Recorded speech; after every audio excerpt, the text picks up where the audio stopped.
Hello बच्चों, नमस्कार। मेरा नाम है देवेंद्र और मैं आप सभी का अपने ब्यूटीफुल सा चैनल द फिजिक्स चस्का में स्वागत करता हूं। बच्चों, जैसा कि हमने पहले वीडियो में कुछ चीज़ें सीखी थी जो कि चार्ज के बारे में थी। जिन बच्चों ने वो वीडियो नहीं देखा है वो डिस्क्रिप्शन में लिंक मैंने दे दी है, उस पर जाकर आप पहला वीडियो देख लें, फर्स्ट वीडियो इलेक्ट्रोस्टैटिक का। वहाँ से आपके कुछ बेसिक कंसेप्ट क्लियर हो जाएंगे। और इस वीडियो में आज हम जो पढ़ने वाले हैं वो बड़ा ही इंटरेस्टिंग है। इस वीडियो में हम चार्ज की ही प्रॉपर्टी के बारे में स्टडी करेंगे। वो बहुत ही स्पेशल प्रॉपर्टी होती है बच्चों। जैसा कि आपको पता है कि दो बॉडी को आपस में फ्रिक्शन कराने से उनमें एक प्रॉपर्टी आ जाती है और वो प्रॉपर्टी कहलाती है चार्ज। लेकिन कभी हमने ये नहीं सोचा कि वो चार्ज एक्चुअली में होता कैसा है, क्यों आ जाता है, क्या वजह है कि दो बॉडी को फ्रिक्शन कराने से उसमें चार्ज आता है। तो आज हम एक बड़ी ही इंटरेस्टिंग थ्योरी पढ़ने वाले हैं जिसका नाम है इलेक्ट्रॉन थ्योरी। और इस थ्योरी में जो एक्शन होती है, जो हमको वहाँ पर एक प्रोसेस दिखाई देती है, उस प्रोसेस को हम बोलते हैं इलेक्ट्रिफिकेशन। इलेक्ट्रिफिकेशन यानी कि जब एक बॉडी से इलेक्ट्रॉन निकलकर दूसरी बॉडी में जाता है तब उन दोनों बॉडी के बीच में चार्ज की प्रॉपर्टी आती है। और जब इलेक्ट्रॉन एक बॉडी से दूसरी बॉडी में निकल के जाता है उस प्रोसेस को हम कहते हैं इलेक्ट्रिफिकेशन। तो चलिए बच्चों, स्टार्ट करते हम। और आप मेरे चैनल को सब्सक्राइब कर लीजिए ताकि आपको सबसे पहले वीडियो मिल सके। तो बच्चों, इलेक्ट्रिफिकेशन या इलेक्ट्रॉन थ्योरी स्टार्ट करने से पहले जो दो बेसिक चीज़ें थी वो मैं आपको बता देना चाहता हूँ यहाँ पर। तो चलिए हम लिखते हैं यूनिट एंड डायमेंशन। ये चीज हमको आना चाहिए। फॉर्मूला ऑफ चार्ज, यानी कि हमको दो चीजें देखना है बच्चों। कौन कौन सी? एक डायमेंशन और एक उसका यूनिट क्या होता है चार्ज का। तो जैसा कि दो बॉडी जिनके पास मास है उनके बीच का फोर्स बताया था न्यूटन साहब ने, इसलिए उनके ही नाम पे एक यूनिट रख दी गई है, that is Newton. Similarly charges के बीच का जो फोर्स बताया है बच्चों वो बताया है कूलम साहब ने। आगे हमारे टॉपिक आने वाला है, उसको हम स्टडी करेंगे। तो कूलम साहब ने जो दो चार्ज के बीच का फोर्स बताया है उसी बेसिस पर हमने उनका यूनिट रख देना है उनके नाम पर। जैसे कि दो मास वाली बॉडी के बीच में जो फोर्स बताया था तो न्यूटन रख दिया गया उसका, और यहाँ पर दो चार्ज बॉडी की अगर बात की जाए तो हम कूलम रखेंगे। सो the SI unit of electric charge is coulomb. क्या नाम रहेगा? कूलम। कूलम कौन थे भाई साहब? एक साइंटिस्ट थे जिन्होंने दो चार्ज के बीच का फोर्स या उनके बीच का जो फोर्स का मैग्नीट्यूड है उसके बारे में बात की। तो ये तो हो गया भाई साहब कूलम साहब। अच्छा, इसका जो रिप्रेजेंटेशन है वो होता है C से, यानी कि अब जब भी मैं ऐसा लिखूंगा 20 कूलम तो आपको कूलम पूरा ना लिखते हुए ओनली C लिख देना है। C रिप्रेजेंट करता है कूलम को, ठीक है। Now the dimension formula. तो बेटा आपने 11th क्लास में पढ़ा हुआ है सारा कुछ डायमेंशन के बारे में, तो आपको ज़्यादा दिक्कत नहीं आएगी। अब सुनो, इसका डायमेंशन बताने के लिए हमको एक बेसिक इक्वेशन चाहिए जिसमें चार्ज आता हो, और वो आता है 10th क्लास में। क्या पढ़ा था हमने? The flow of charge is called current, यानी कि टाइम के साथ चार्ज का फ्लो क्या कहलाता है? करंट कहलाता है। तो हम वहीं से हम चार्ज को निकाल लेंगे। Ultimately I is equal to Q by time. तो क्यू चाहिए मुझे, तो Q is equal to I multiplied by time, right? Okay, तो चलिए Q is equals to basically I का जो डायमेंशन होता है बच्चों वो होता है एम्पियर। जैसा कि हमने 7 टाइप की फंडामेंटल क्वांटिटीज पढ़ी थी 11th क्लास में, सेकेंड चैप्टर में, यूनिट्स एंड मेजरमेंट में। और T for time, so it will be T, है ना। डायमेंशन को शो किया जाता है ब्रैकेट्स में। तो बच्चों इसके बाद ना तो इनके पास मास है ना इनके पास लेंथ है, तो ये m0 हो जाएगा, L0 हो जाएगा, लेकिन T तो है बच्चों इसके पास, तो T एक बार है, इसी तरह एम्पियर भी एक बार है।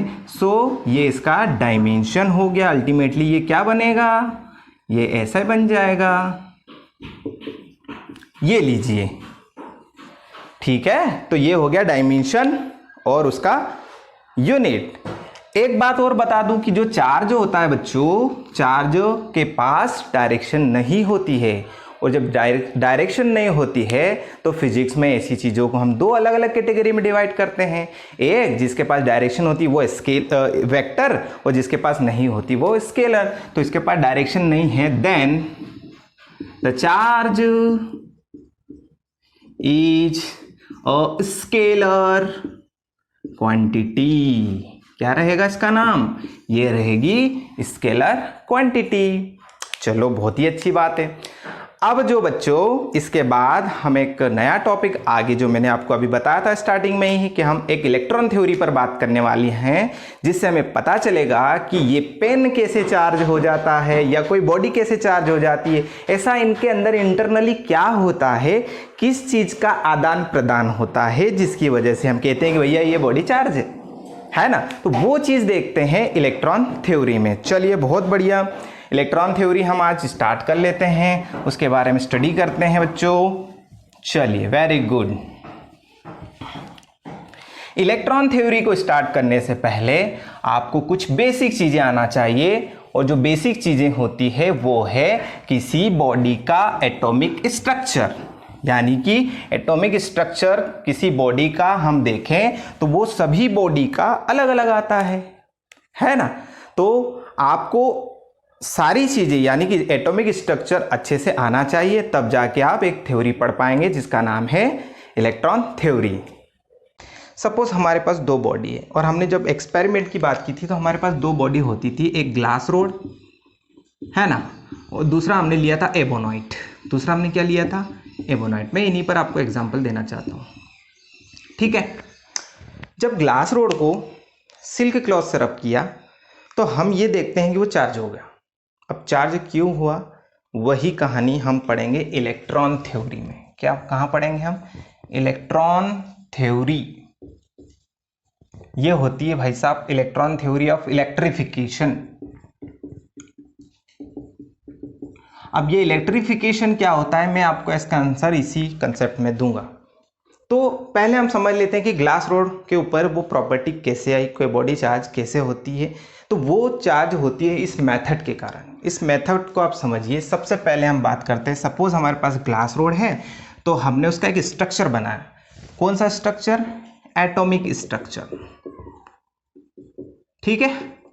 एटॉमिक स्ट्रक्चर में हमने देखा कि यहाँ पर बीच में जो होता है वो न्यूक्लियस होता है, और न्यूक्लियस यानी कि उसके पास प्रोटॉन होता है, ठीक है। इसके आसपास जो चक्कर लगा रहे होते हैं वो होते हैं इलेक्ट्रॉन्स, ठीक है। ये फर्स्ट बॉडी हो गई हमारे पास, इसका नाम हमने क्या रख दिया? ग्लास। सेकेंड बॉडी हमने जो ली है, किसके साथ फ्रिक्शन कराया आपने? उसको कराया आपने एक सिल्क के साथ। तो इन दोनों को आपने कराया था सिल्क के साथ फ्रिक्शन, तो हम सिल्क का भी एक स्ट्रक्चर यहाँ तैयार करते हैं। तो ये रहा सिल्क का स्ट्रक्चर, लीजिए। ये हो जाएगा न्यूक्लियस और ये हो जाएगा सिल्क, ठीक है। अब जब आपने इसके साथ इसको फ्रिक्शन कराया तो पहली चीज़ तो ये देखो कि ये जो बाहर वाली ऑर्बिट में कौन घूम रहे हैं भाई साहब? इलेक्ट्रॉन्स। ये इस तरह से अंदर वाली ऑर्बिट देख लीजिए, इस तरह से, है ना। तो इलेक्ट्रॉन जो होते हैं वो बाहरी ऑर्बिट में या एक्सटर्नल ऑर्बिट या आउटर शेल में घूमते हैं, तो ये हो जाएंगे हमारे लिए इलेक्ट्रॉन। अब सुनना, जब मैंने फ्रिक्शन नहीं कराया था तो ये इलेक्ट्रॉन उसके अकॉर्डिंग घूम रहा था, उसमें सर्कुलेट हो रहा था। सिमिलरली सिल्क के साथ भी हो रहा होगा ऐसा कैसा, क्योंकि कहानी सबके साथ एक जैसी होती है। बस फर्क इतना होता है कि इसका जो एटॉमिक स्ट्रक्चर है वो अलग होगा, इसका अलग होगा। किस बेसिस पर अलग होगा? नंबर ऑफ इलेक्ट्रॉन के बेसिस पर अलग होगा। लेकिन जब इनको फ्रिक्शन कराया गया, अब ध्यान देना मेरी बात पे, इलेक्ट्रिक जो थ्योरी है आपको अभी यहाँ समझ में आ जाएगी। जब इनका फ्रिक्शन कराया गया तो इनमें कुछ इलेक्ट्रॉन ऐसे होते हैं जो न्यूक्लियस के साथ टाइटली बाउंडेड नहीं होते। टाइटली बाउंडेड होना कि यानी कि घर के साथ एक बच्चे का जो बाउंडेशन होता है ना, वो इसी तरह इलेक्ट्रॉन का बाउंडेशन किसके साथ होता है? न्यूक्लियस के साथ। अब एक बच्चे का एग्जाम्पल लें, अगर हम, उसका कनेक्शन घर से होता है, घर से उसको बाउंडेड रखते हैं। लेकिन अगर किसी दिन उसको बाहर से कोई व्यक्ति ने बहुत सारे पैसे दे दिए, वो घर छोड़ देगा। घर छोड़ने का मतलब ये हुआ कि उसको एनर्जी, पैसे को मैं एनर्जी में बताता हूँ, कि जो एनर्जी उसको घर से मिल रही थी वो बाहर वाली एनर्जी ज़्यादा थी, यानी कि घर वाली एनर्जी कम पड़ गई। तो बाहर से पैसे अगर ज़्यादा मिल गए तो बच्चा उधर भागेगा ना। सिमिलरली यहाँ पर देखो, इसको कौन खींच के रख रहा है? न्यूक्लियस। लेकिन अगर आप बाहर से एनर्जी ज़्यादा दे दोगे तो हो सकता है ये इलेक्ट्रॉन ये अपना घर छोड़ देगा और घर छोड़ के भाग जाएगा। भाग के कहाँ जाएगा वो भी हम देखेंगे आप। तो कहने का मतलब ये है कि ये एनर्जी देंगे कहाँ से? तो ये देंगे फ्रिक्शन करा के। तो हम फ्रिक्शन जो कराते हैं वो बेसिकली क्या है? हमें एनर्जी ही तो दे रहे हैं। ठंड के दिनों में, सर्दियों के दिनों में हम हाथों को फ्रिक्शन क्यों कराते? ताकि हमारे हाथों में हीट जनरेट हो। तो जब हीट जनरेट होती है तो सबसे पहले न्यूक्लियस तक हीट जा ही नहीं पाती। कौन ले लेता है? इलेक्ट्रॉन, जो कि बाहर ही बैठा रहता है। तो उसको सबसे पहले एनर्जी मिल जाती है, तो ये अपना रोटेशन बढ़ा लेता है। हीट एनर्जी के कारण जो इलेक्ट्रॉन है अपनी काइनेटिक एनर्जी को बढ़ा लेता है, और इतना तेजी से दौड़ने के कारण एक टाइम ऐसा आएगा कि अगर और आप एनर्जी दे दोगे तो ये बाहर आ जाएगा। यहां से भाई साहब ये चला गया, ये जगह खाली हो गई। खाली होने वाली जगह को हम बोलेंगे वैकेंट प्लेस। क्या बोलेंगे हम इसको? Vacant place. यहां पर ये इलेक्ट्रॉन देखो, यहां चाहिए ही नहीं था, आ गया, इसलिए ये कैसा हो जाएगा? एक्स्ट्रा। अब क्या इसका घर से कनेक्शन है? क्या इस न्यूक्लियस का इसके ऊपर कंट्रोल है? नहीं है, इसलिए इसको हम एक नया नाम देंगे, दैट इज फ्री। और ये इलेक्ट्रॉन है इसलिए इसका नाम पूरा रहेगा फ्री इलेक्ट्रॉन। कुछ समझ में आ रहा है? तो सोचो, यहां से ये इलेक्ट्रॉन चला गया, ये अब गया कहां होगा? तो एक बॉडी ये है, दूसरा क्लॉथ मैंने ये लिया, ये लीजिए, इसको, ये वाले स्ट्रक्चर को मैंने फ्रिक्शन कराया। तो फ्रिक्शन कराया मतलब काइनेटिक एनर्जी बढ़ गई होगी। काइनेटिक एनर्जी बढ़ने से इलेक्ट्रॉन तेजी से घुमा होगा स्पेन में। जैसे तेजी से घुमा, बाहर निकला, निकल के कहाँ जाएगा? ये इससे चिपका हुआ है ना, उसी के कांटेक्ट में है ना, तो वो इलेक्ट्रॉन निकल के इसके पास आ जाता है। अब इसके पास आ गया है। अब सुनना मेरी बात, इसके पास जैसे ही आया ये इलेक्ट्रॉन फ्री हो गया और इसने इसको एक्सेप्ट कर लिया। तो क्या थोड़ा सा लॉजिक अगर हम यहां लगाएं, थोड़ा सा लॉजिक देखना कि शुरुआत में इसके पास इलेक्ट्रॉन मान लीजिए कितने थे? 4। कितने थे? 4 इलेक्ट्रॉन थे। तो 4 इलेक्ट्रॉन थे तो 4 पॉजिटिव भी होंगे इसके पास, क्योंकि हमारे पास एक एटॉमिक स्ट्रक्चर में क्या होता है कि जितने पॉजिटिव चार्जेस होते हैं उतने ही नेगेटिव चार्जेस होते हैं। इसलिए कोई भी बॉडी न्यूट्रल होती है। जिसके पास नेट चार्ज 0 होता है, इसका मतलब वो होती है न्यूट्रल। तो शुरुआत में हमने कहा कि इसके पास +4 था और -4 था, इसलिए टोटल चार्ज कितना था? 0, यानी कि न्यूट्रल थी। अब क्या हुआ? फ्रिक्शन। अच्छा, इसके बाद अगर हम बात करें, इसके पास +3 था और -3 था, इसके पास भी टोटल कितना था? 0। अब हमने देखा कि इसके पास +4 तो है, मतलब बीच वाले प्लस तो है, लेकिन इसमें से एक इलेक्ट्रॉन निकल गया तो अब -3 इलेक्ट्रॉन ही बचे। तो अल्टीमेटली इसके ऊपर देखो, एक क्या आया? +1 आ रहा है। ध्यान देना मेरी बात पे। यहाँ क्या आया बेटा? ये +1 बहुत ज़्यादा आपको इन्फॉर्मेशन देता है। यहाँ देखना, +3 तो अभी भी है, लेकिन एक इलेक्ट्रॉन एक्स्ट्रा आया इसके पास, तो -4 हो गया, इसके पास -1। तो हमको यहाँ पर एक -1 बहुत अच्छी इंफॉर्मेशन देता है। इसका मतलब ये देखो कि मैंने दोनों को रब कराने से मेरे पास इस वाली बॉडी में एक प्लस चार्ज आ जाता है और इस वाली बॉडी में एक माइनस चार्ज आ जाता है। यही तो कहानी है। इसीलिए तो ये मार्कर या प्लास्टिक रॉड या ग्लास रॉड चार्ज हो जाती है। किसके कारण? Due to transferring of electron from one body to another body. तो चार्ज किसकी वजह से डेवलप होता है? चार्ज डेवलप होता है इलेक्ट्रॉन के ट्रांसफर होने की वजह से। अब आपको समझ में आया कि ये चार्ज वाली प्रॉपर्टी क्यों आती है? इसलिए आती है क्योंकि इलेक्ट्रॉन ट्रांसफर हो जाता है। किसकी वजह से? हीट के कारण। हीट कहाँ से आती है? फ्रिक्शन के कारण। इसीलिए तो हम फ्रिक्शन कराते हैं चार्ज वाली प्रॉपर्टी लाने के लिए। क्लियर है? अच्छा, एक इलेक्ट्रॉन गया तो एक नेगेटिव एक पॉजिटिव, 10 इलेक्ट्रॉन जाएंगे 10 नेगेटिव 10 पॉजिटिव, 1 लाख इलेक्ट्रॉन चले गए, 1 लाख नेगेटिव 1 लाख पॉजिटिव। ये होता है, इनका मैग्नीट्यूड फिक्स होता है, इनके मैग्नीट्यूड में कोई चेंजेस नहीं आता। चलिए देखना, एक चीज़ और बता दूं, यहाँ से हमने एक इन्फॉर्मेशन इकट्ठा की। क्या? कि जो इलेक्ट्रॉन जाता है, जिस जगह पे जाता है उसको नेगेटिव करता है, जिस जगह से जाता है उसको पॉजिटिव करता है। यानी कि जहाँ एक्सेस ऑफ इलेक्ट्रॉन है, जहाँ इलेक्ट्रॉन को एक्सेस किया जा रहा है, एक्सेप्ट किया जा रहा है, वहाँ पर हमेशा क्या आएगा? Minus sign. जहां से लिव किया जा रहा है, यहां से ट्रांसफर हो रहा है, वहां हमेशा क्या आएगा? Plus sign. ये बात आपको ध्यान रखना है ना? तो सोचो, अब थोड़ी देर के लिए सोचना। मैं आपको यहां बताता हूं कि इलेक्ट्रॉन जो है वो बुराई है। बुराई मतलब ये जहां जाता है वहां बुराई कर देता है। तो जैसे कि सोचो कि इसके पास बुराई भी उतनी ही थी, अच्छाई भी उतनी ही थी। +4 बुराई थी, -4 अच्छाई थी। दोनों ने इसको न्यूट्रल कर दिया, ना ये बुरा है ना अच्छा है। सिमिलरली इसके पास भी +3 बुराई थी, सॉरी अच्छाई थी, +-3 बुराई थी, ये भी न्यूट्रल था। लेकिन क्या हुआ, ध्यान देना, इसके पास से ना 1 बुराई निकल गई, 4 अच्छाई है, 3 बुराई है। अब इसके पास क्या बच रहा है, अच्छाई ना। अच्छाई का मतलब होता है, मेरी भाषा में आपको समझा रहा हूँ कि अच्छाई जब भी लिखूँ समझ लीजिए कि अच्छाई मतलब पॉजिटिव होती है। अब सोचो, इसके पास 3 अच्छाई थी, लेकिन अब इसके पास बुराई 4 हो गई, तो इसके पास टोटल क्या बच रहा है, बुराई आ रही ना। तो जहाँ इलेक्ट्रॉन जाता है, वो जिस जगह पर जाता है उस पूरी जगह को बुरा कर देता है, यानी कि बुराई बना देता है। जहाँ से इलेक्ट्रॉन निकल गया, किसी व्यक्ति में से अगर बुराई निकल जाएगी तो अच्छा ही बचेगी ना, और जिस व्यक्ति में बुराइयाँ चली जाएगी तो उसको बुरा बना देगी।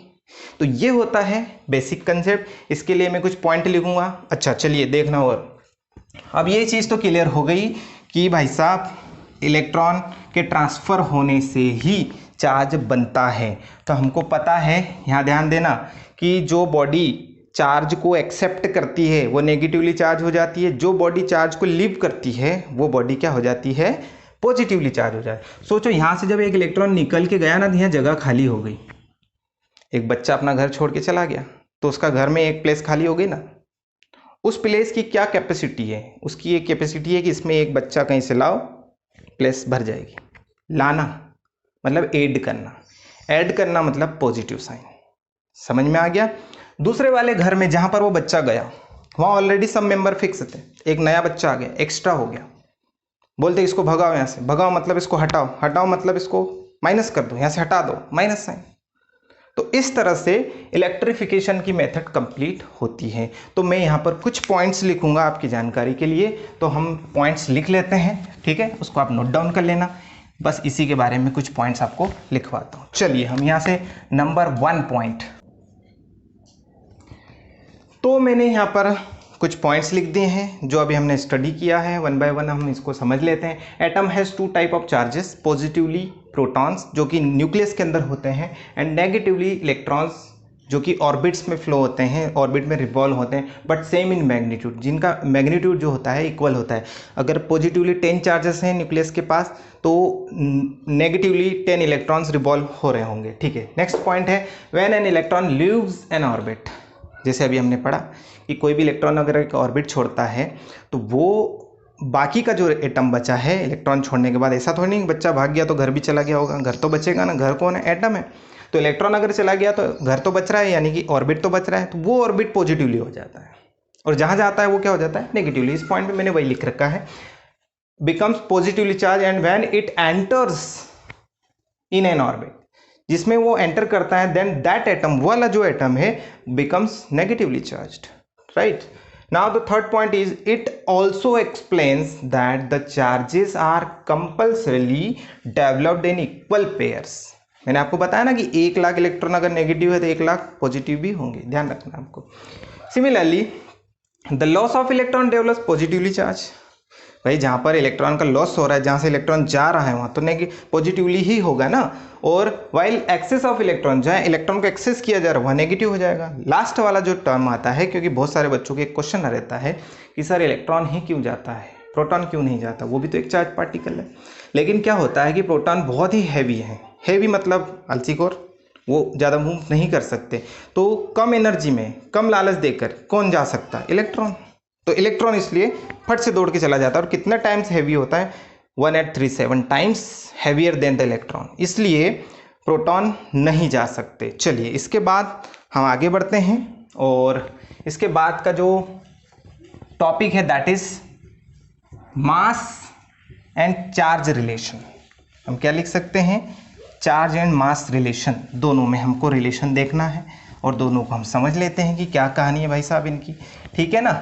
चलिए बच्चों, आप अच्छे से स्टडी करें, आपको मटेरियल प्रोवाइड कराना मेरा काम, ठीक। चलिए चार्ज एंड मास रिलेशन, हमारा जो टॉपिक है उसका नाम है चार्ज एंड, मेरे मार्कर में इंक खत्म हो गई, चार्ज एंड मास रिलेशन क्या होता है भाई साहब। क्योंकि जब कोई, अब आपको एक कहानी बार बार बतानी नहीं पड़ेगी, चार्ज कैसे डेवलप होता है, चार्ज डेवलप होता है इलेक्ट्रॉन के ट्रांसफर होने की वजह से। और एक चीज़ मैं आपको बताना भूल गया, ये जो प्रोसेस है ना, इस प्रोसेस का नाम है इलेक्ट्रिफिकेशन। तो इलेक्ट्रिफिकेशन वो प्रोसेस होती है जिसमें कोई इलेक्ट्रॉन एक बॉडी से दूसरी बॉडी में जाता है और चार्ज डेवलप करता है। ठीक है, अब हम बात करते हैं चार्ज एंड मास रिलेशन की। तो सबसे पहली बात थोड़ी सी बेसिक वाली क्या है मैं आपको बताता हूँ कि अगर एक बॉडी में से, ये बॉडी ए है, ये बॉडी है बी, इसमें से इलेक्ट्रॉन जाता है ना, कौन सी मेथड की वजह से? इलेक्ट्रिफिकेशन की वजह से। तो अगर मान लीजिए कि एक बॉडी से दूसरी बॉडी में कोई इलेक्ट्रॉन ट्रांसफर करता है तो उसके साथ चार्ज का क्या होता होगा? क्या चार्ज ट्रांसफर नहीं कर रहा है? चार्ज भी ट्रांसफर कर रहा है। तो क्या रिलेशन होगा इन दोनों में कि अगर एक इलेक्ट्रॉन ट्रांसफर हो रहा है तो उसके साथ चार्ज का क्या रिलेशन होगा और किस तरह से किस में मास बढ़ेगा या कम होगा वो हमको यहाँ देखना है। तो बच्चों अगर हम यहाँ पर देखें कि इलेक्ट्रॉन ट्रांसफर होगा तो इलेक्ट्रॉन का कुछ मास होता है ना, तो हम यहाँ लिखते हैं मास ऑफ इलेक्ट्रॉन कितना होता है, मैं यहाँ लिख देता हूँ मास ऑफ इलेक्ट्रॉन होता है 9.1 इंटू 10⁻⁻31 किलोग्राम। ये होता है इलेक्ट्रॉन का मास। चार्ज कितना होता है इलेक्ट्रॉन पर, तो हम यहाँ पर वो भी लिख देते हैं, चार्ज ऑन इलेक्ट्रॉन तो कितना होता है, चार्ज को किससे रिप्रेजेंट करूंगा, Q से, इलेक्ट्रॉन का तो E, तो ये हो जाएगा 1.6 इंटू 10⁻⁻19 एंड कूलम। तो सोचो अगर एक इलेक्ट्रॉन ट्रांसफर होता है तो उसके साथ इतना मास भी जाएगा और इतना चार्ज तो जाएगा ही जाएगा। ये चार्ज कैसा होता है, नेगेटिव होता है ना, तो हम बार बार माइनस लगाएंगे नहीं क्योंकि हमको पता है इलेक्ट्रॉन नेगेटिवली चार्ज पार्टिकल होता है। तो इसका रिलेशन क्या होगा कि कैसे इसको हम फाइंड आउट करेंगे, तो थोड़ा सा आपको देखना है ये बॉडी कौन सी है जो चार्ज को छोड़ रही, सॉरी इलेक्ट्रॉन को छोड़ रही है, मतलब ये कौन सी हो जाएगी, लिविंग बॉडी। इसमें से इलेक्ट्रॉन क्या कर रहा है, लिव कर रहा है, जबकि इसमें क्या कर रहा है, एंटर कर रहा है।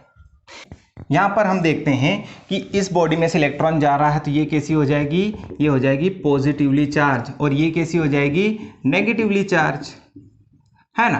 तो हमने यहाँ कंसेप्ट क्या लिखना है इस केस में कि जो पॉजिटिवली चार्ज बॉडी होती है, पॉजिटिवली चार्ज्ड बॉडी होती है, उसमें मास का क्या होगा, मास इसका डिक्रीज हो जाएगा, क्योंकि एक इलेक्ट्रॉन इतना मास लेके जाएंगे, सपोज 1 लाख इलेक्ट्रॉन चले गए तो 1 लाख टाइम्स उतना मास चला जाएगा ना उसके साथ, तो इसलिए इसके मास में कमी आ जाएगी, यानी कि पॉजिटिवली चार्ज जो बॉडी होगी उसके मास में क्या आ जाएगा, डिक्रीज हो जाएगा उसका मास, डिक्रीज्ड मास, है ना। दूसरा वाला केस देखो कि नेगेटिव, जिस पर चार्ज आ रहा है, जिस पर इलेक्ट्रॉन आ रहा है, यानी कि वो नेगेटिवली चार्ज होगा, और नेगेटिवली चार्ज होने की वजह से उसका मास जो है वो बढ़ जाएगा, इंक्रीज्ड मास। भाई साहब ये दो चीज़ें आपको ध्यान रखनी है। अब थोड़ा सा और देखते हैं, मास के बिना चार्ज का एग्जिस्टेंस नहीं है, या चार्ज का मास के बिना एग्जिस्टेंस नहीं है। Mass can not be exist without mass. Okay, तो आपको यहाँ लिखना है charge can not be exist without mass. ये इनमें एक रिलेशन होता है, अगर मास है तो चार्ज होगा, यानी कि चार्ज है तो मास होगा। एक रिलेशन और थोड़ा सा मैं आपको बताता हूँ, थोड़ा सा यहाँ ध्यान रखिएगा। अब हम थोड़ा सा ट्रैक पर आ रहे हैं, चीज़ों को इजी करते चल रहे हैं हम, थोड़ा सा और रिलेशन आपको यहाँ देखना है। वो रिलेशन क्या है कि हमने 11 क्लास में, है ना, हमने मैकेनिक्स पढ़ा, क्लासिकल फिजिक्स पढ़ा, उसमें हमने देखा कि एक ऑब्जेक्ट है, उसके पास मास है, तो रुका हुआ जो ऑब्जेक्ट होता है उसका मास है, चलने के बाद मास में क्या चेंजेस आता है ये हमने नहीं पढ़ा। तो आज मैं आपको क्यों बता रहा हूँ, क्योंकि मैं आपको एक नई चीज़ बताने जा रहा हूँ, वो ये है कि जब कोई ऑब्जेक्ट की स्पीड अगर स्पीड ऑफ लाइट के बराबर हो जाती है ना, तो उसका मास चेंज हो जाता है। कैसे होता है यहाँ पे इक्वेशन से समझिए। 11 क्लास में हमने ये चीज़ नहीं पढ़ी, क्योंकि ऑब्जेक्ट की स्पीड ऑफ लाइट यानी कि 3 लाख किलोमीटर पर सेकेंड को अप्रोच ही नहीं कर पाती थी, इतनी छोटी होती थी।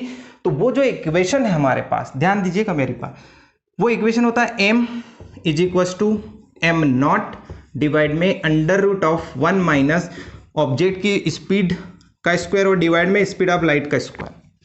यानी कि यहाँ पर जो v है वो है स्पीड ऑफ ऑब्जेक्ट, है ना, जो c है ये स्पीड ऑफ लाइट है, जो कि 3 लाख किलोमीटर 1 सेकंड में ट्रैवल करती है। इतना आपको ध्यान रखना है। चलिए अब ध्यान देना मेरी बात पे। ये क्या है, ये वेरिएबल मास है, मतलब कि स्पीड के साथ बदल जाता है, आप कोस बदल जाता है। और ये है रेस्ट मास, यानी कि जब ऑब्जेक्ट रुका हुआ होता है तब का। तो ऐसे कैसे हो सकता है? हो सकता है जब कोई बॉडी रुकी हुई होती है तब उसका मास नोट करिए, और जब उसको स्पीड ऑफ लाइट के बराबर आप चला दो तब उसका मास नोट करेंगे, तब अलग आएगा। ये होता है ऐसा।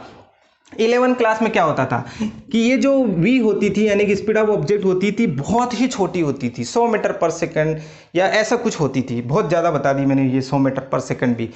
तो इसमें देखना कि ये इतनी कम होती थी, और ये तो 3 लाख है।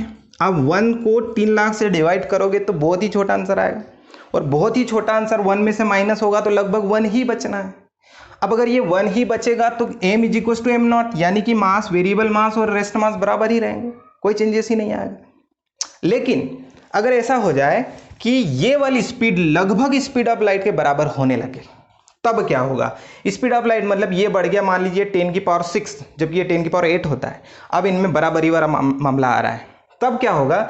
ये वाली वैल्यू अब बढ़ जाएगी और उसमें से ये कम होगी। तो 1 में से ये वाली वैल्यू कम होगी, माइनस होगी, तो ये वाली वैल्यू कम हो जाएगी, मतलब डिनोमिनेटर कम हो जाएगा। जब डिनोमिनेटर कम होगा तो वेरिएबल मास बढ़ जाएगा, यानी कि अगर स्पीड ऑफ लाइट को अप्रोच करने लग जाए कोई ऑब्जेक्ट, तो उसके मास में कंटिन्यूसली इंक्रीमेंट होगा, वो बढ़ता चला जाएगा उसका मास। ये बहुत नई चीज़ है। जैसे कि एक चार्ज पार्टिकल है ना, ये सन से निकल के जाता है, इतनी स्पीड होती है लगभग 10 to the power 6, 10 to the power 7, लगभग लाइट की स्पीड के बराबर, हम देख ही नहीं सकते। और ऐसा कैसे होगा कि उसको कहीं एक्सटर्नल फील्ड लगा के एक्सेलरेट करा दो। इसके लिए फिजिक्स में एक डिवाइस होता है जिसका नाम है साइक्लोट्रॉन। साइक्लोट्रॉन एक ऐसी मशीन होती है जिसमें किसी चार्ज पार्टिकल को वेरी हाई स्पीड में एक्सेलरेट कराया जा सकता है, लगभग 10 to the power 7, 10 to the power 6 के समथिंग। इतनी ज़्यादा वेलोसिटी के साथ उसको किसी पार्टिकल पर, जिसको तोड़ना होता है, जिसके एटम को फोड़ना होता है, बम्बार्ड कराना होता है, उस पर गिराया जाता है, तब जाके वो स्प्लिट हो जाता है, टूट जाता है टुकड़ों में। तो इतनी हाई स्पीड चाहिए, तब जाके उसमें हम देखेंगे कि उसका मास जो है वो बढ़ जाएगा। तो ये होता है मास और चार्ज का रिलेशन। चलिए इसके बाद कुछ और टॉपिक्स हम उठाते हैं, और वो है special properties of electric charge. Special properties of electric charge में हम देखते हैं थोड़ी स्पेशल प्रॉपर्टीज को। सबसे पहली प्रॉपर्टी क्या होगी उसके बारे में हम चर्चा करते हैं। चलिए, ओके, वेरी गुड, है ना। टॉपिक है हमारा स्पेशल प्रॉपर्टीज ऑफ चार्ज। ठीक है, सबसे पहली प्रॉपर्टी क्या होती है? सबसे पहली प्रॉपर्टी होती है एडिटिविटी। भाई साहब, ये क्या नई कहानी है? अच्छी कहानी है, वेरी गुड। चलो देखना एडिटिविटी क्या होती है। हम जनरल चीज़ों का एडिशन करते हैं, उनके पीछे के लॉज जो होते हैं मैथमेटिक्स, उनको उसमें फॉलो कराते हैं, और हम चीज़ों को एडिंग करना सीखते हैं, उनका सब्ट्रैक्शन करना सीखते हैं। चार्ज को कैसे ऐड किया जाएगा? चार्ज का एडिशन मेथड क्या होगा? किस मेथड से उसको आप ऐड करेंगे? अगर 2 चार्जेस हैं तो उनको ऐड करना है, 2 चार्जेस हैं तो उनको सब्ट्रैक्ट करना है, अल्टीमेटली मुझे इसका एडिशन करना है। तो एडिशन के लिए, चार्जेस के एडिशन के लिए कौन सी मेथड काम में आनी है? अगर चार्जेस के पास डायरेक्शन है तो वेक्टर मेथड काम आ जाएगी, अगर डायरेक्शन नहीं है तो क्या करेंगे? चार्जेस को क्या हम अर्थमेटिक तरीके से ऐड कर सकते हैं यहाँ, या अलजेब्रिक मेथड है हमारे पास, तो हम किस तरह से उसको ऐड करेंगे? तो सबसे पहली चीज मैं आपको बता दूं कि charge is a scalar quantity. Scalar quantity मतलब इट हैज नो डायरेक्शन। अगर डायरेक्शन नहीं है तो भाई साहब आपका जो वेक्टर वाला जो एडिशन था वो गया, आप वेक्टर के फॉर्म में आप उसको ऐड नहीं कर सकते, तो एक ऑप्शन तो आपका गया। बचता है एल्जेब्रिक मेथड और अर्थमेटिक। तो मेरा कहना यह है कि आपके पास सपोज एक एग्जांपल है, आपके पास +40 कूलम चार्ज है, coulomb is the unit of charge, और एक होता है -40, चलो -10 कूलम चार्ज है। सिंपल इनको ऐड करो ना यार, सिंपल अर्थमेटिक यूज करो ना इसमें। तो हम अर्थमेटिकली इसको कैसे ऐड करेंगे? +40 -10 कितना बचना है? +30 coulomb. So this is your answer. यानी कि चार्जेस का जो एडिशन है वो अर्थमेटिकली होगा, ना वेक्टोरिकल हो रहा है, ना ही एल्जेब्रिक तरह से हो रहा है। तो सिंपली किससे होता है? अर्थमेटिक, सिंपल डिजिट्स से होगा, इसके अलावा कुछ नहीं है। इसी तरह आपके पास 150 कूलम चार्ज है +100 कूलम चार्ज है, सिंपली आपका आंसर -50 कूलम आएगा। बस फर्स्ट प्रॉपर्टी हो गई, आपको ध्यान रखना है फर्स्ट प्रॉपर्टी में एक ही चीज़ बतानी है कि जो एडिशन होता है चार्जेस का वो सिंपल अर्थमेटिक से होता है। नेक्स्ट जो होता है ये आप नोट कर लीजिएगा, नेक्स्ट प्रॉपर्टी यानी कि जो सेकंड प्रॉपर्टी है वो है conservation of charge. Conservation of charge क्या होता है, ध्यान देना मेरी बात पे। दूसरी जो प्रॉपर्टी है that is conservation of charge. Conservation of charge क्या होता है इसके बारे में हम थोड़ा सा चर्चा करते हैं। यूनिवर्स में हर चीज कंजर्व है, हर चीज कंजर्व है, इसी तरह चार्ज भी जो है वो कंजर्व होता है। जैसे एनर्जी कंजर्व होती है, energy can not be create not be destroyed, it can only transfer from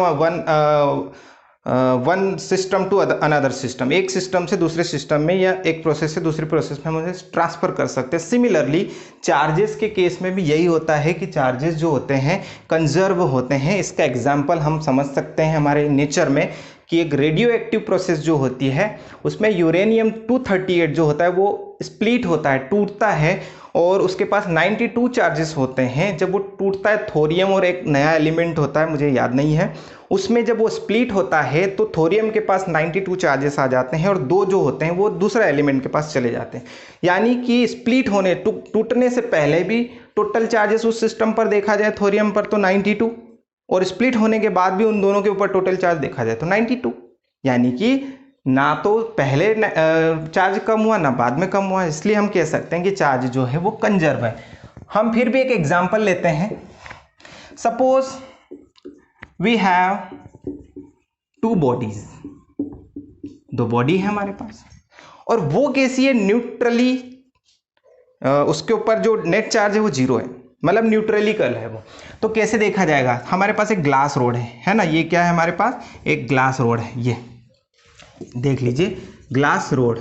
तो इस पर टोटल चार्ज अभी अगर मैं देखूं तो कितना होगा, जैसे कि अभी मैंने इलेक्ट्रिफिकेशन मेथड में आपको बताया कि किसी भी बॉडी पर total number of charges positive और नेगेटिव इक्वल होता है, इसलिए वो न्यूट्रल होती है। तो इसके पास जो टोटल चार्ज होगा अभी कितना है, 0। एक सिल्क क्लॉथ जिससे हमको इसको रब कराना है, ये है सिल्क और ये था ग्लास, तो इसके ऊपर भी अभी टोटल चार्ज कितना है, 0। ये कब की कहानी है, बिफोर फ्रिक्शन। मैंने अभी फ्रिक्शन कराया ही नहीं है इन दोनों को। तो इनके ऊपर जब मैं टोटल चार्ज देखूंगा या नेट चार्ज देखूंगा, नेट चार्ज कितना आएगा, Q1 प्लस Q2 यानी कि 0। मतलब फ्रिक्शन कराने से पहले चार्ज कितना है, 0 है। हमने नोट कर लिया। अब हम नेक्स्ट केस देखते हैं कि भाई अब चलो हम इनको फ्रिक्शन कराते हैं। हम अब इनको फ्रिक्शन कराएंगे। अब हम बात कर रहे हैं आफ्टर फ्रिक्शन, यानी कि मैंने फ्रिक्शन करा दिया, उन दोनों को घसीट दिया। तो घसीटने से क्या होगा, इलेक्ट्रिफिकेशन मेथड से क्या होगा बेटा, इलेक्ट्रिफिकेशन मेथड से इलेक्ट्रॉन एक बॉडी से दूसरी बॉडी में ट्रांसफर होंगे और दोनों बॉडी पर चार्जेस डेवलप हो जाएंगे। एक बॉडी पे प्लस जहाँ से इलेक्ट्रॉन गया और जहाँ पर गया वहाँ पर नेगेटिव चार्ज आ जाएंगे। तो सोचो कि ये ग्लास रोड है, ये सिल्क है, अब इसमें से इलेक्ट्रॉन गया होगा, है ना, मान लीजिए ऐसा हम मान के चलते कि इसमें से इलेक्ट्रॉन निकल गया। तो निकल जाने के बाद हमने देखा कि इसके ऊपर कुछ ना कुछ चार्जेस आया होगा और इसके पास भी आया होगा। इसके पास से अगर 4 इलेक्ट्रॉन निकल के गए तो इसके पास -4 और इसके पास +4। तो हमने देखा कि जो ग्लास रोड है ये वाली, इसके पास +4 चार्ज आया, यानी कि after friction Q1 becomes +4 unit charge. और उस सिल्क वाली क्लॉथ पर हमने देखा कि भाई इसमें ही तो आया होगा निकल के, मतलब Q2 जो है कितना आया, -4 कूलम। अब टोटल चार्ज देखो या नेट चार्ज इसके ऊपर देखो आप, तो कितना आएगा वापस Q1 प्लस Q2, तो हमारे पास आंसर आ रहा +4 -4 अगेन 0। यानी कि चार्ज हमने बिफोर फ्रिक्शन देखा था 0, आफ्टर फ्रिक्शन भी 0। भाई साहब ये क्या कहानी है, ये कहानी है कि charge can not be created nor be destroyed. ना तो चार्ज को क्रिएट किया जा सकता है ना ही हम उसे डिस्ट्रॉय कर सकते हैं। It can only transfer from one body to another body, एक बॉडी से खाली दूसरी बॉडी तक ट्रांसफर होता है। इसको हम क्रिएट या डिस्ट्रॉय नहीं करा सकते, हमने ये देखा है यहाँ पर। इसी तरह हमारे नेचर में मैंने आपको एक एग्जांपल दे दिया। चलिए इसको हम नोट डाउन कर लेते हैं, इसका जो कंसेप्ट है वो क्या है ना। ये तो खैर एग्जाम्पल था, मुझे इसका स्टेटमेंट लिखाना पड़ेगा। स्टेटमेंट क्या होता है, चलिए आप नोट डाउन कर लीजिए फटाफट। मैंने यहाँ पर पूरा डेफिनेशन लिख दिया है, देख लीजिए क्या है। The electric charge can neither be